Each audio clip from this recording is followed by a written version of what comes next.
they can put us down anytime as they wish. Dahil yan ang buhay nila. They find happiness in putting people down. Most people are very, very much reactive and very much affected when people put you down.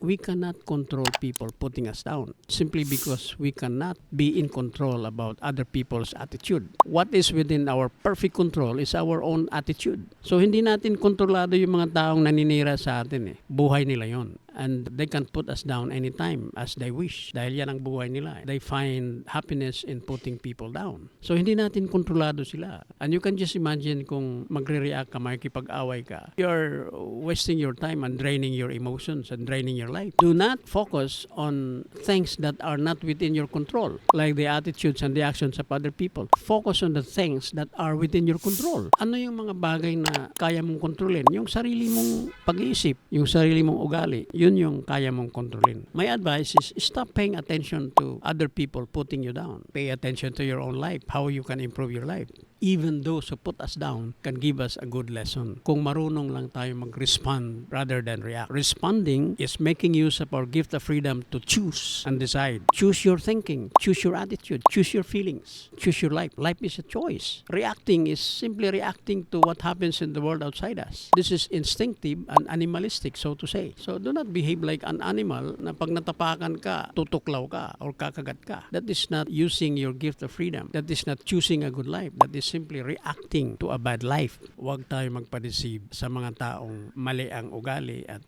masama ang mga gawain. Pag nagpa-deceive tayo, lugi tayo. Yeah, the key is humility. Humility is open-mindedness and open-heartedness. Be open to more possibilities and more beautiful opportunities in your life rather than close your mind because you are simply reacting to the actions of other people. You will be wasting your life. Ubusin mo yung time mo at saka energy mo reacting to people who put you down. Ikaw ang lugi.